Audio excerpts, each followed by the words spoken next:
dans un magasin, dans un grand magasin, une petite fille qui pleure. Apparemment, elle a perdu sa maman. Alors moi, je m'approche parce que je me dis, bon, je vais aller l'aider. Et à ce moment-là, il y a une dame qui sort qui me dit, non, non, non, je le fais exprès, c'est pour lui faire peur. C'est un petit enfant de 2 ans et demi, 3 ans, qui ne veut pas finir son entrée. Et les parents lui disant soit tu finis, soit tu vas au lit, et qui vont le coucher, il est 7h30, mais qui vont le mettre au lit parce qu'il ne veut pas finir son assiette. Dans une situation de jeu, avec toujours des petits-enfants de 4 ans et 6 ans, en fait, c'est un jeu où le petit garçon de 6 ans est en train de gagner, mais que c'est très important, mais que le petit garçon de 4 ans ne va pas bien du tout, et que j'ai fait en sorte de faire gagner le petit garçon de 4 ans.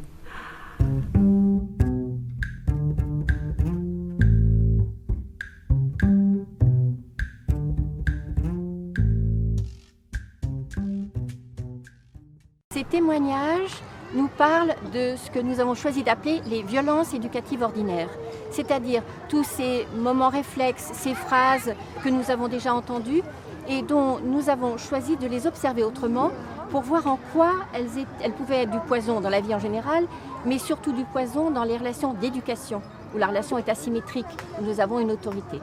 Pour éviter que ce soit une réflexion uniquement psychologique, nous avons choisi de développer ces expériences dans un cadre pédagogique, c'est-à-dire comment accompagner des enfants, comment leur apprendre le respect et la responsabilité.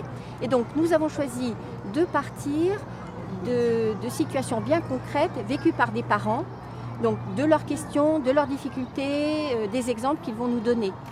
Et c'est à partir de ces situations que nous avons choisi de poser les questions. Moi, je voudrais parler de ma relation avec ma fille aînée qui a bientôt 3 ans. Et le contrôle m'évoque beaucoup de choses.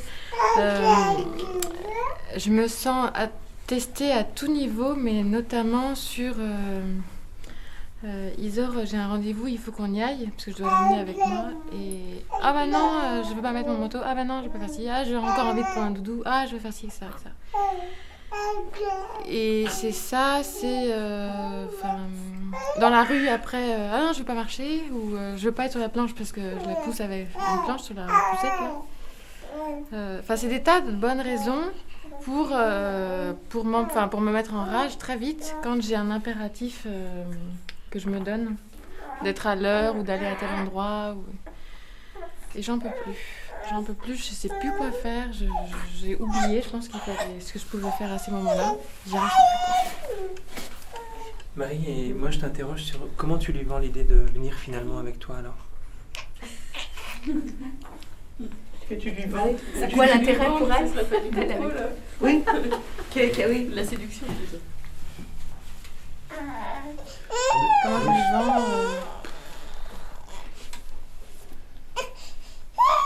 Je sais pas, c'est notamment pour aller à l'école le matin. Je lui dis Isor, c'est important pour moi que tu apprennes à respecter les règles et tu dois être à l'heure à l'école ce matin.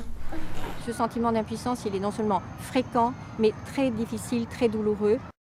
Et parce que, au fond, dans un premier temps, il nous met en contact avec la colère bien légitime chaque fois que nos besoins ne sont pas respectés. Alors là, il s'agit bien d'un conflit de besoins, besoin de partir, etc.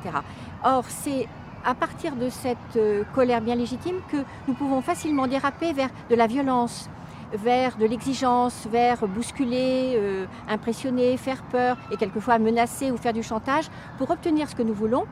Et bien sûr que c'est autre chose dont les enfants ont besoin. Ils ont besoin d'être accompagnés dans l'apprentissage du principe de réalité. Il y a des choses à faire, il y a des codes à respecter, il y a des horaires à respecter. Et petit à petit, c'est ce que nous avons besoin de poser et d'accepter la frustration des enfants, mais la nôtre aussi. Donc c'est un aménagement souvent difficile et long. Mais principe de réalité, ce qui veut dire aussi pour nous, grandes personnes, le deuil d'images idéalisées, d'enfants qui seraient obéissants, qui seraient dans le même rythme, qui auraient tout fait bien, etc. Et donc ça, c'est le deuil aussi qui prend quelques années. Le principal outil pour faire accepter ce principe de réalité, c'est l'autorité. L'autorité, ça veut dire qu'il y a des choses négociables et d'autres choses pas négociables. Le départ le matin, parce que j'ai un rendez-vous pour un autre impératif, ce n'est pas négociable. C'est-à-dire que Isor, je vais dire à Isor, voilà, ce matin, je dois absolument partir à telle heure. Et je vois bien, tu es en colère, tu aurais voulu continuer ton jeu, tu aurais voulu faire d'autres choses, tu aurais voulu d'autres plaisirs à la maison, mais c'est non. Et j'entends bien, tu peux dire ta colère, tu peux dire que tu n'es pas content, tu peux dire tout ce qui se passe pour toi, mais ça ne changera pas parce que là, il s'agit pour moi de respecter ce que j'ai mis en place. Mais je peux entendre ta colère.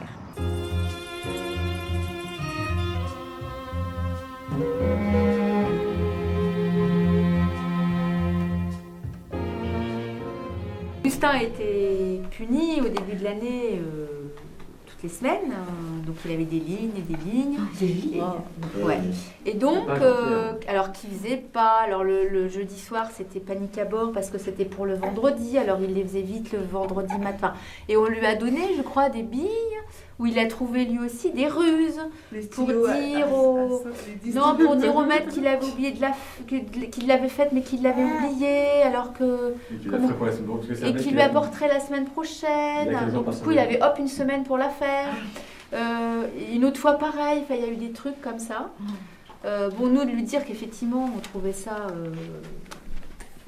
de faire des lignes c'était et donc et de jouer aussi le jeu, de lui dire quel est ton intérêt à être puni, est-ce que tu peux aussi, comme une maîtresse lui avait dit il y a 2 ans, de toute façon voilà l'école il y a des trucs, voilà, mais tu joues le jeu, tu as ça à faire et puis tu fais le minimum. Et comme ça, tu peux t'amuser à côté, comme ça, tu peux faire des trucs sympas. J'avais bien, comment elle avait dit, j'avais bien aimé quand sois bien sage comme ça. Non, c'était pas sois bien sage. En étant conscient que il y avait des trucs qui étaient pas rigolos et que mais pour moi, là, ce que vous sortez du chapeau, c'est quand même une violence ordinaire. Qu'est-ce qui justifie que nous, parents, nous puissions tolérer que nos enfants fassent des lignes? Alors, est-ce qu'en tant que parent, j'aurais pu faire un mot sur Non, c'est là-dessus que j'insiste avec toi, Marie-Isabelle. Ce n'est pas à nous de faire ça. Ah oui, donc à Augustin de proposer à son maître autre chose. À Augustin de s'entraîner avec vous dans des jeux de rôle pour trouver des options, mais aussi l'énergie, la puissance, avec vous, la construire la puissance qui lui permet de se sentir habiter sa maison quand il va voir son maître en disant mais moi jamais je ferai de ligne. Voilà, je veux pas. Qu'est-ce qu'on peut faire d'autre? De lui permettre d'avoir ce dialogue dont je parlais là. Moi, je vois bien que ça me fait peur pour mon enfant de lui dire dans ce cas, va dire à la maîtresse que t'es pas d'accord ou pose-lui autre chose. En fait, je me rends compte que j'ai peur de l'exposer à quelque chose. Moi, je me suis trouvée tellement face à des adultes qui pouvaient vraiment être abusifs, tu vois, dans leur rôle de maîtresse, maître, prof, etc. Ici, la question, c'est comment vais-je accompagner mon enfant pour lui-même discerner, lui-même faire le tri entre ce qu'il peut, ce qui est respectueux de lui, même si c'est pas confortable et même si c'est la source de beaucoup de frustration, d'avec ce qui ne sera pas négociable. Et donc, bien sûr, c'est lui qui va savoir mieux que personne ce qu'il se donne la permission de contester. Mais moi, en tant que coach de cette démarche, je vais bien sûr l'inviter à faire preuve de plus de discernement. Dans certains cas, ça va être créatif, éviter les conflits, etc., ruser peut-être avec le règlement. Dans d'autres cas, ça sera certainement identifier que c'est quelque chose qui ne le respecte pas lui et qu'il peut contester pour se préparer aussi, une fois adulte, à contester plus de violences qui seront posées dans l'institution. Je suis convaincue au fond de moi que si mon enfant le fait dans cette dynamique-là, dans cette confiance en lui et cette confiance aussi qu'il fait dans son maître, moi je suis certaine que c'est quelque chose qui peut enclencher une vraie relation entre ce maître et cet élève. Quand je vais inviter mon enfant à identifier les violences éducatives ordinaires, je ne vais pas assortir cette identification de l'obligation de les contester. C'est lui qui saura à quel moment il est prêt à supporter effectivement peut-être le conflit que ça va provoquer. Mais au moins qu'à l'intérieur de lui, même s'il supporte certaines de ces violences, il sache que ce sont des violences.